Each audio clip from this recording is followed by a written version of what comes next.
everyone, welcome to the collaboration event between To Her From Us and the National Girls Collaborative Project. My name is Carol Sin. And my name is Catherine Chu. We are the co-founders of To Her From Us, a female youth empowerment organization, and we will be moderating today's discussion. We'll start off with a few questions from just the moderators, and then we'll go on to audience questions later down the line. We are joined today by 3 members of the Girls Advisory Board of the National Girls Collaborative Project. So could we just go around and introduce yourselves, just names and where you're from? Sure, I can go first. My name is Erica von Kirchbach, and I am from Illinois. I can go. I'm Bella. I'm from Miami, but I live in New Jersey now. I'm Giselle. I am from Kensington, Maryland, right outside of Washington, D.C. Okay, amazing. Thank you so much. So we're so excited to have you guys join us, and we can't wait to listen to your stories and accomplishments. Let's just jump right in. Our very first question for you is, can one of you please introduce the National Girls Collaborative Project and also the Girls Advisory Board for our audience? Yeah, so I can go ahead and introduce it. So the National Girls Collaborative Project is an organization that seeks to bring together organizations throughout the United States that are committed to informing and encouraging girls to pursue careers in science, technology, engineering, and mathematics. And the Girls Advisory Board is a branch of the National Girls Collaborative Project, which helps advise the project on different projects that we're working on, different organizations that we want to reach out to, different events that we'd like to hold. And our role is to really give input and also be the leaders of some of these activities. So just to introduce some of the things that we've done, we hold lots of town halls, and we've worked with a couple organizations to hold informational meetings for younger girls to get them interested in STEM. My favorite thing that I've done is I've gotten to work on the Amazon series Dino Dana, and I got to ask a paleontologist a couple questions and be on the series for like a little side thing. So that was really fun. That's absolutely amazing. Yeah, we at To Her From Us have tremendous respect for everyone at the NGCP. We love the work that you guys do and how you guys are constantly encouraging young girls to get interested in STEM. And that kind of leads us into our first content-based question. We wanted to ask you guys, like, why do you think it's so important to encourage girls to pursue STEM fields and projects? And as young women yourselves, how do you think you guys have been able to champion that cause? Yeah, I can take this one. Well, I think it's important to encourage STEM or girls to go into STEM because it can be kind of discouraged. So if we encourage it, it kind of neutralizes I guess girls and their perceptions of the STEM fields. And especially if we get more girls into STEM, then it's a domino effect. More women and more women in STEM will lead to more girls wanting to go into STEM. And I think just having different perspectives really helps. I mean, any field, and especially STEM, you have different experiences, you bring that into the field. And the second question, how do you think your status as a young woman has helped yourself champion to that cause? I think, well, for me at least, I was always, if I'm ever told I shouldn't go into STEM or girls can't do math, I try to prove them wrong. So I think that's just personally how I've become interested in STEM. I just want to prove them wrong. Like, I can do it. Girls can do it. We're the same as everyone else. We're just a few differences, but we're the same as everyone else. And I want to prove people wrong that doubt me. Yeah, I 100% agree with that. I'll piggyback off of Erica and say that I think one of the main reasons that I am so passionate about getting more young girls involved in STEM is because of how interconnected it is within other career fields. I think we all grow up and we're all like, oh, I want to be a ballerina or I want to be a doctor. But really everything and anything you do within your daily life has some sort of STEM related thing or theme. Personally, I've always wanted to go into humanitarian aid and disaster relief. And when I say that, people are like, what are you talking about? But essentially just going to disaster zones and helping people, and that has always been my thing, is community service. And until pretty recently it was that I realized how much computer science can really affect that region and kind of influence the way we address problems around the world. And then that's when I really dove into it. So I think the more we get girls to understand how STEM is like a part of your daily life, the better it'll be for them and the more inclined they'll be to get involved. But yeah, I 100% agree with everything that Erica said. Yeah. Think about, oh, go ahead. No, just to add on to that, based off of kind of what Eric was saying about how competitive the STEM field is, I also my entire life have been sort of pushed into like the STEM field, but in a very competitive atmosphere where I was maybe one of a couple girls in the room or maybe the only girl in the room. And that can be very discouraging, and it has been very discouraging. So one of my passions and one of the reasons why I decided to join the National Girls Collaborative Project was to sort of encourage more girls to sort of take the leap and sort of challenge our male counterparts to show that, like, hey, girls can do whatever we want to, and like we don't have to see like 50 men in a room and be afraid. And so that's one of the reasons why, and I hope that one day there'll be like equal number of men and women, or maybe even more women, because we know women are better, of course. Okay, that's so amazing. I feel like our audience right now, all they have to hear is just a few words of encouragement, and it can just do so much. I love that you guys are just overcoming these challenges and how you guys are bringing your own mindsets along the way. It's just really incredible. So this kind of continues on to our next question, which is for you guys specifically, like, what do you hope to do in your future, and how can you continue advocating for women in STEM? I can start for that one. So I think in my future, I definitely want to be a role model for other girls to sort of look up to. Because one of the things that has encouraged me the most is seeing other women that I know do powerful things and take on powerful roles. For one example is my neighbor. She is a scientist and she works in like brain research in children. I'm not exactly sure what she does, but I know that she's so cool. And as a child, I was always like super interested in like going to talk to her, hear about what she was doing, and I just one day want to be able to be that for someone else and be a mentor for someone and have them look up to me in that way. I would agree too.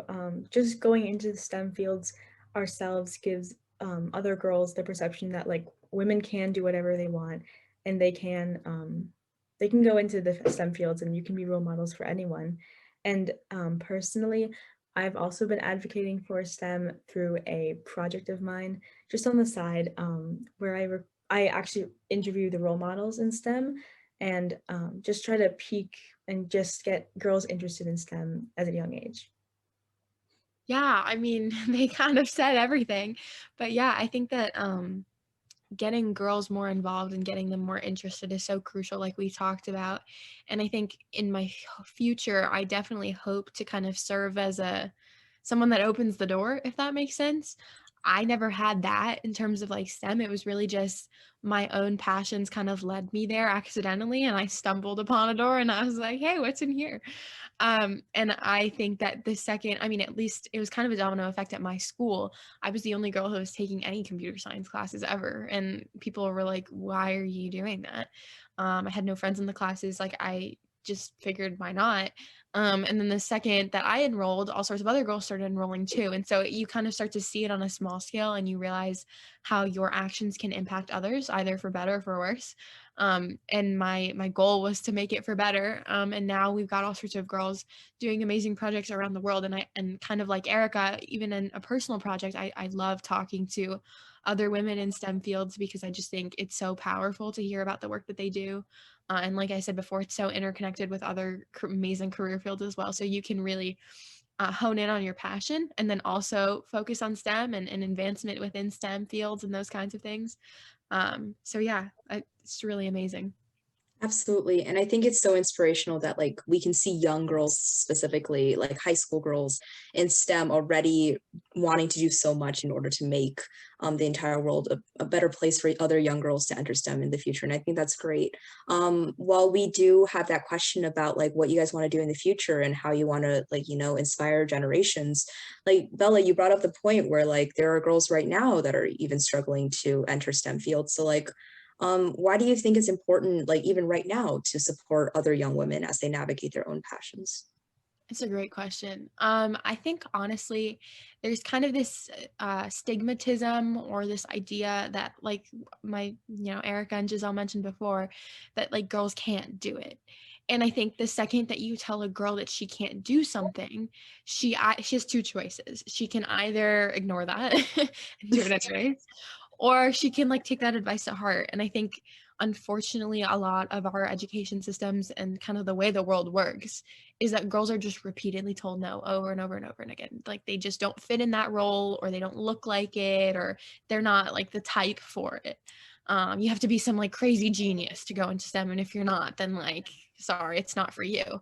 And I think that's really degrading, honestly. Like the fact that girls just get told no all the time, and it's not just STEM. I mean, it's like everyday life.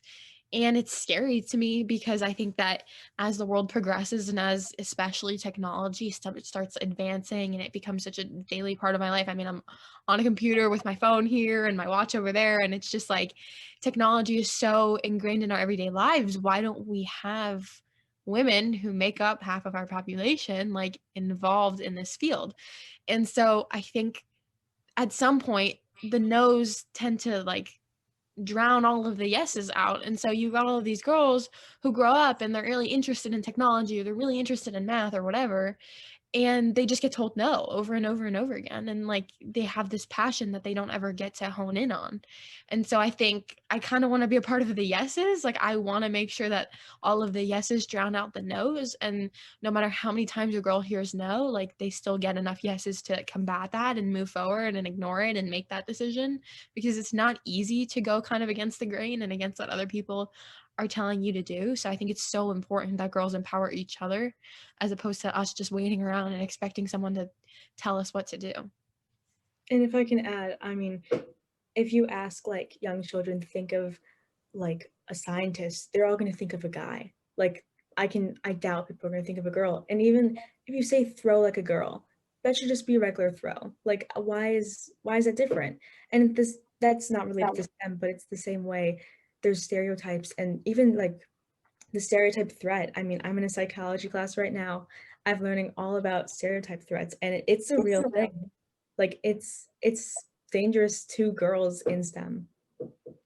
Yeah, and branching off of that, I think there is also a real stigma that girls are supposed to be pitted against each other, that we're supposed to tear each other down and fight for the top spot. And I go to an all-girls school, so my experience might be a little bit different than you guys, but I have never ever experienced in my life another girl tell me like, oh, you can't take that spot because I want that spot. Therefore, like we have to fight for this.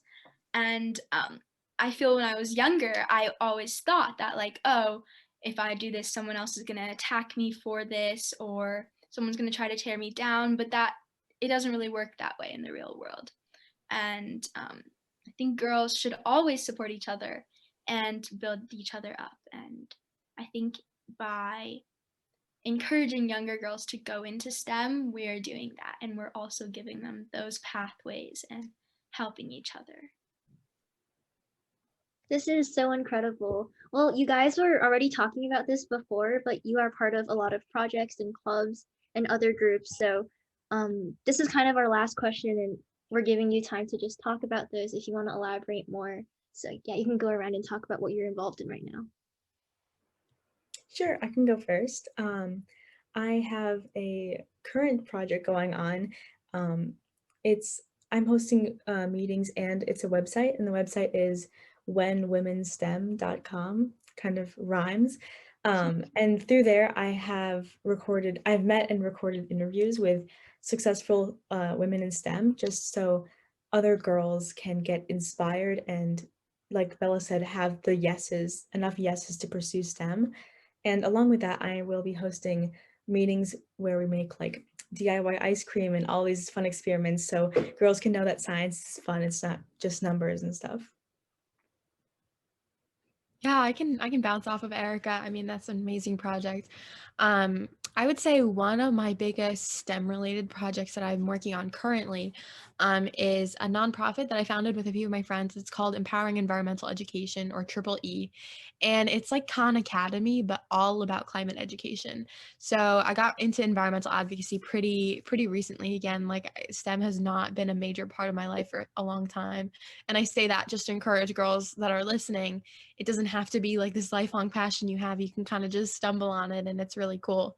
But I founded this nonprofit with a few of my friends, and essentially we've got this web platform, and we're partnering with educators across the United States. Currently, we're in California and New Jersey, but we're hoping to expand, and essentially like implementing climate education into your school science curriculum, because we know a lot of students, especially younger students, aren't really learning about climate change, and it's really important because it's affecting all of us every single day. So we've created curriculum, we've got fun animated videos, we've got social media, we've got pretty much everything, and we're just collaborating with educators across the nation and helping them kind of incorporate it in their curriculum without putting a burden on them. Because I think if you tell a teacher like you need to teach this other thing, they all of a sudden have to develop a whole month's worth of curriculum. And so we're kind of just working on that, and that's been really amazing. I've learned so much about the way our world is changing every year, every month, every day, and it's been great. We're targeting it towards K-8 students, because again, a lot of our high school like generation right now is talking about climate change and how it impacts us every day. And so it'll be really amazing to see these younger kids kind of grow up and learn about it in school and see what they can do with it in their future. Yeah, branching off of that, my STEM interest and especially my work with NGCP has inspired me to go into a lot of female empowerment initiatives. And one of the ways that I get involved and I'm really passionate about is an organization called Generation Ratify. And it's a national organization that is the youth-led initiative to ratify the Equal Rights Amendment. And my friend and I found out about this organization last summer, I believe, and it kind of really sparked a lot of frustration in me that something that has been that women have been fighting for such a long time is still going on today, and now it's being passed on to our generation to sort of lead this battle and lead this initiative and bring it up to higher powers. So my friend and I started a chapter at our school, and we've been able to help teach others about the Equal Rights Amendment and women's rights and things of that sort. And I hope to one day branch that into my NGCP work and STEM work, but that's something that I've also been particularly passionate about. Amazing, amazing. And we really hope that everyone who is listening here today goes and checks out all of these projects. They all sound like they're doing really amazing work, either towards STEM or female or both causes. So definitely go check them out. And we'll probably leave links and social media accounts in the description once we release this video. Okay, those are all of the questions we have prepared for the moderated session. We now have a few questions from either the To Her From Us audience or members from our teams across the country. As a girl in STEM, do you ever feel like you're given less opportunities than men?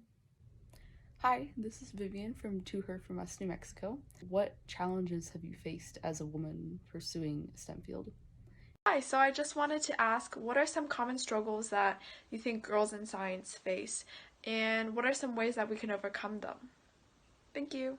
Hi guys, so my question is, what were some of the most disheartening moments you guys have experienced as a woman in STEM, and how did you guys overcome those moments? I can start out with this one. So I can share a personal story for this. So in middle school, I went to a STEM magnet school. I had like test in the whole shebang. And my classes were mainly male dominated. Well, they were all male dominated. And that in itself was very disheartening for me from the ages of 11 to 13. I always felt very out of place, and I wasn't very confident in my abilities just because constantly I was being told by my male peers, if I wouldn't get 100% on a test, they'd say, like, you're a girl, it's fine. Or I would not understand something first because I'm learning and I'm growing, and I was 12 at the time, and they would say like, oh, it's because you're a girl. And that really, really hit me where it hurts. And that was one of the reasons why I'm so passionate about things like this today, because I hope that girls never have to experience this. And one of the ways that I overcame this was I had to build a lot of confidence, and I was able to talk to some mentors and peers, and they were able to help me figure out like I belong here, like I deserve to be here, and get over some of that imposter syndrome that I kind of developed. I was also privileged, I talked about this before, to now go to an all-girls school. So that was one of the ways that I also am now finding ways to sort of build that confidence in an environment where all my peers are like me, and all my peers, we share the same struggles, but we're also working towards the same goals. And that has been very empowering, but I recognize that not everyone can get that experience, and I recognize that like my experiences are still happening, which is why I am really passionate about this subject and still want to work towards this today. And yeah, similar to Giselle, I can share a personal story. Well, a few actually. Just last week, even I'm in high school, just last week, I was the only girl in my math class. We had probably 10 guys. I was the only girl. And even that, once you realize you're the only girl, you start to think, oh, why am I the only girl? Do other people realize I'm the only girl? And like your mind just goes, like, it's like spinning about just all these thoughts that you are the only one there, and like you feel like you represent all of the girls in that math class that maybe just didn't come to that class, and you feel like you have that immense responsibility of having to do well for women like everywhere, which is not, it's just what you think, it's what you're thinking, but it's just like that feeling. Another thing, when I was in 6th grade, going into 6th grade, there was a talented and gifted math and lit class, and I got into the math class, and I remember a lot of people doubted that I actually got in, that my scores were real, that like, oh, Erica got in, like, are you sure? Because I also have a twin brother, and people weren't sure that he got in, but they were like, oh, if Erica got in, like, oh, he for sure got in. And I was like, really? And that's just like, once you think about it, that is kind of like stereotypical and just not a great idea to have. And then one last personal story. This was in 8th grade, actually, not relating to STEM, but we had a World War II test, and it was, I guess, ranked. So each student was ranked out of the grade, like first, second, third, all the way to 100 students we have in our grade. And surprisingly, I was the highest girl in our grade, and I got 4th place, and I also beat my brother, which people could not believe. And I remember I was running in gym class after, and this guy came up to me and was like, did you really get 4th place? Like, he couldn't believe it. He had to come up and ask me. And I was like, yeah, I felt good about telling him, but like later after thinking about it, like, why did he have to come up and ask me? People knew like the rankings, and it was just, you think about the small things and how they make a difference like in you. Absolutely. I'm trying to think of some experiences, but I think overall, especially for women in minority groups, it can be very difficult to advance in anything, let alone STEM.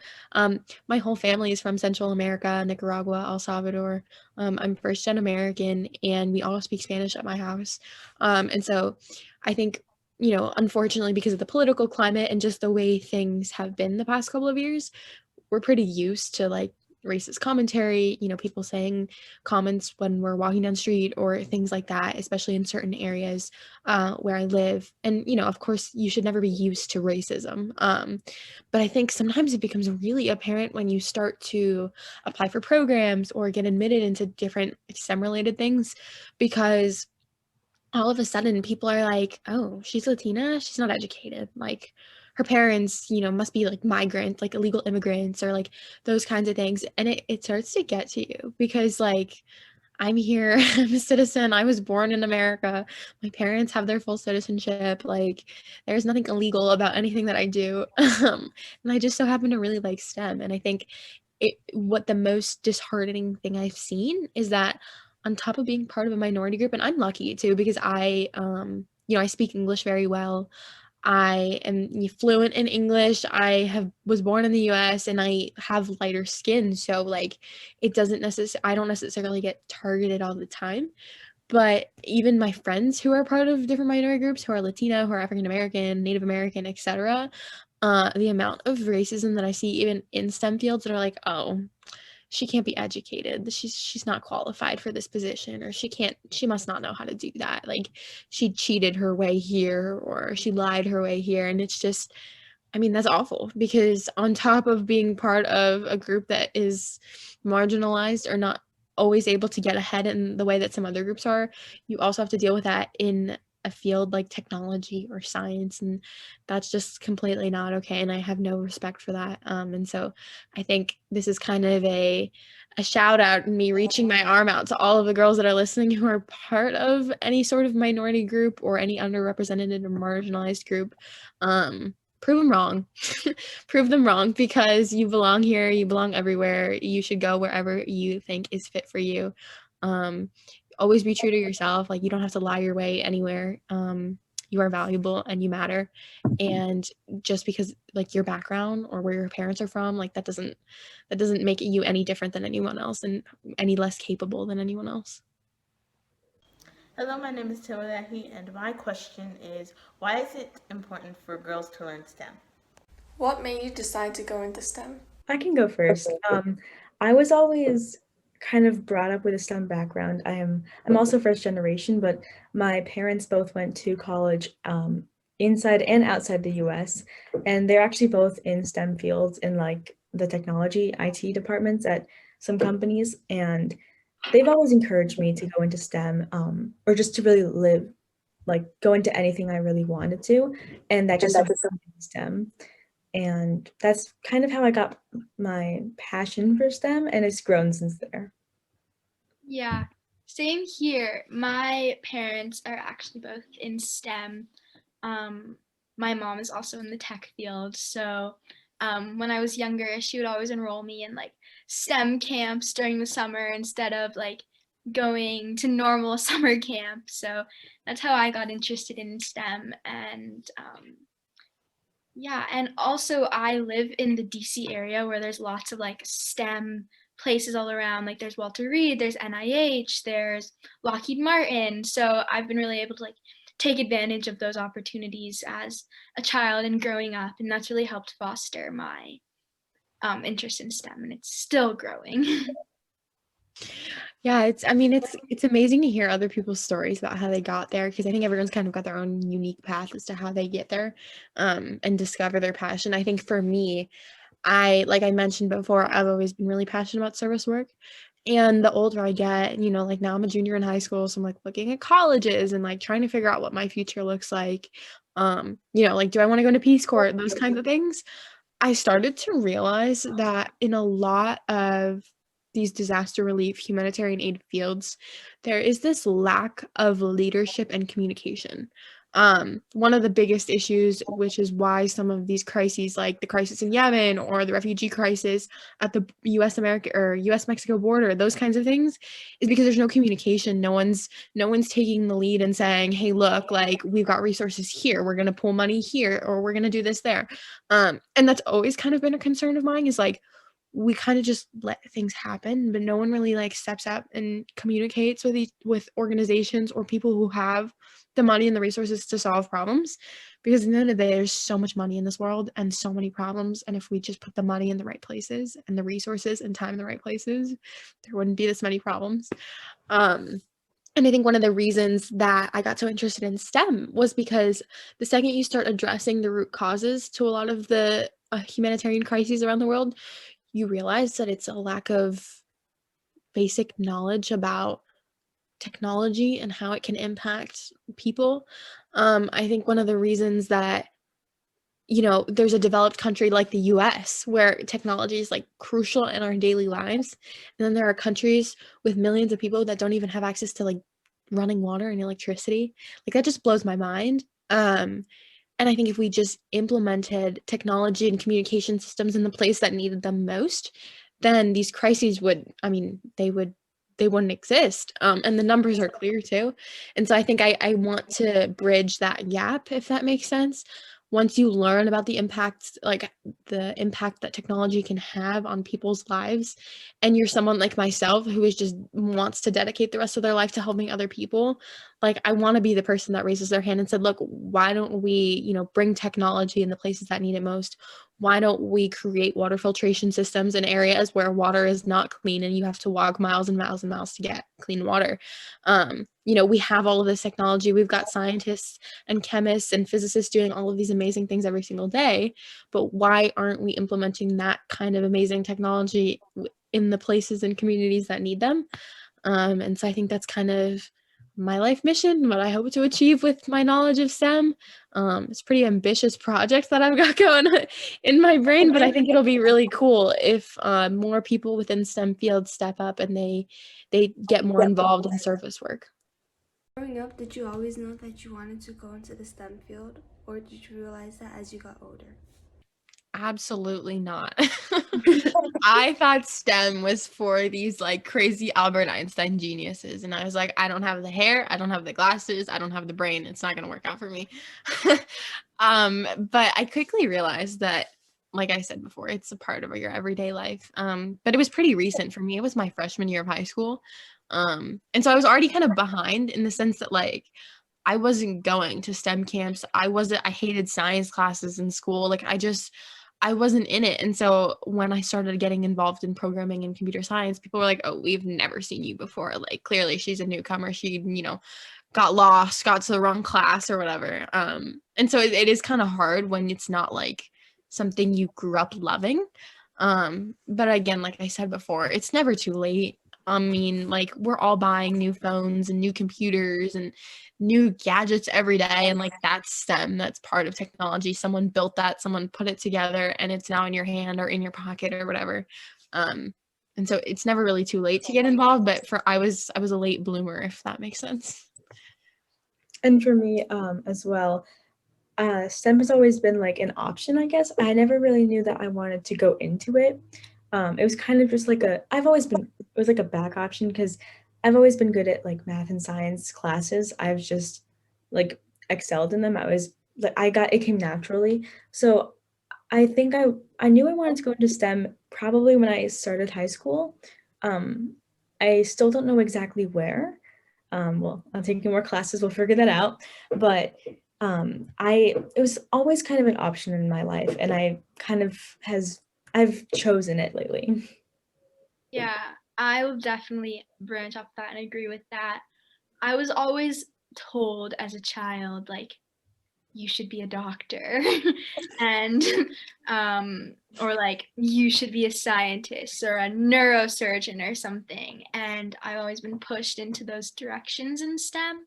But as I've got older, I've sort of taken the opportunity to figure out like I don't think I really want to do that, and maybe I'm more interested in this side of STEM or this side or something like that. And I'm still, as Erica said, I'm still exploring. I'm still definitely in that like explorative phase where I'm figuring out what I like and what I don't like. But it was definitely something that came with time and that came with age. And I'm only 16, so I definitely still have time. But yes, it's definitely starting now, I'd say. Who are some women scientists you look up to? I can go first. especially just for me, I am first generation, meaning my grandparents and parents are immigrants here. And I just really look up to my grandma. Um, she she's amazing. She used to be a math teacher back in the country of Georgia, in like the Middle East almost. She came here and was a math teacher, but she barely knew English. So then, but she's like a citizen. She pursued the citizenship test, and she's overcome so much. She's no longer in STEM now, but just overcoming all of that and her dedication to STEM as being a math teacher, like in Russia almost, that was just like amazing. And also my mother, a woman in STEM, she's just so great. She handles stress, and I hear stories about her work all the time, and I just look up to her very much. Yeah, I think I can branch off of that. I think my greatest role model and also my greatest advocate has definitely been my mom. She's always pushed me to sort of be the best I can be and also do anything that I want to do. I like have full confidence that if one day I told her like, hey, I don't think I really want to do STEM anymore, which I don't plan on doing, she would fully encourage me and like drop everything and help me do whatever I wanted to do. And I really admire her for that. She's also a woman in her STEM herself, and I admire her for pushing through it and telling me all the stories about stuff she goes through in her day. It's always so great to like see how role models impact the things and the choices we make, those kinds of things. But yeah, kind of branching off of both of Erica and Giselle, I of course have to say my mom. I mean, she's my number one advocate, like my biggest cheerleader, in anything really. And like, she doesn't necessarily work in STEM herself. And we've had so many discussions about like, what is STEM? Like, what is technology? How does it impact our lives? But I love learning and I love teaching her, and I love kind of the open communication that we have, and how much she advocates for me. And I would say my other big role model who is in STEM is my computer science teacher. Her name's Mrs. Wright. She is phenomenal. I have never met like a more powerful, crazy, amazing woman ever.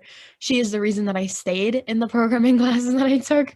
I mean, it was just so nice to see that a woman who's teaching my classes, who has worked in, crazy things like nuclear physics and all sorts of amazing fields outside of just teaching. And then she's here like teaching me my like AP computer science or my like basic programming intro to Python classes. But she's absolutely phenomenal, and she's inspired me so much. And she has pushed me into a lot of the projects that I've done.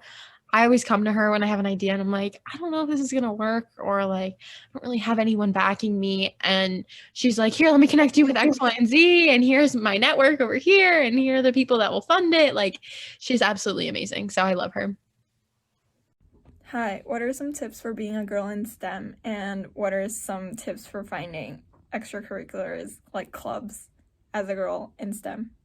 It's a really good question, whoever asked that. I would say two things. So my advice, just in STEM in general, like if it's something you're interested in, or if you don't even know anything about it and you just want to learn, I would say just like, don't dip your toes in the water, like full blown dive in. Just like explore, like, like all of us are still exploring and trying to figure it out. And we've said we like STEM. So like for anyone who has any even like small inkling that like STEM might be a part of their lives, or they might want it to be a part of their lives, just explore. There are so many amazing resources out there. So many crazy, incredible things that you can do. And I'll say, as a junior who's looking at colleges and who's trying to figure out all of that stuff, my two main tips in terms of extracurriculars is one of the biggest ways that you can kind of become an advocate for women in STEM and lift other women up in your own academic journey or extracurricular journey or whatever, is to improve your communication and public speaking skills. I did not realize how impactful the way I speak, how far it could get me, if that makes any sense. Like, if you're fluent in whatever language it is and you can communicate effectively and you'll listen to other people and you know when it's time to stand up and when it's time to kind of sit back and observe, you will go so far in whatever you want to do. And I think that in STEM, there's kind of this idea that you just have to like be quiet and like do your work.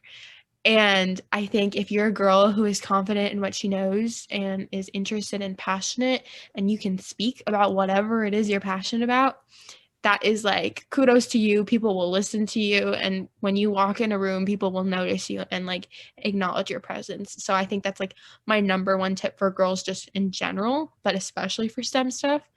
And number two, in terms of extracurriculars, I didn't know about the National Girls Collaborative Project Advisory Board until pretty recently. I think I joined last fall. So yeah, that's a great resource to look at. Anything NGCP related, go check it out. They do amazing events. There's the advisory board. There's all sorts of really cool stuff to check out. And the scholarships too for college. Financial aid has been a big thing in my family, especially because of the pandemic and COVID and stuff. And if you can get some sort of STEM project, whether it be joining a Girls Who Code club, or whether it be starting your own club, or just like working on a passion project, like for me, it's service work, but for you, it could really be anything. And you kind of just like make a project proposal, kind of have a plan of like what you want to do, who you want to reach, what you want to accomplish. Then you can kind of use that to apply for programs and for scholarships and stuff, because really all of these organizations that are doing kind of STEM related things for girls, all they want to know is if you're interested and if you're actually going to do something with your passion.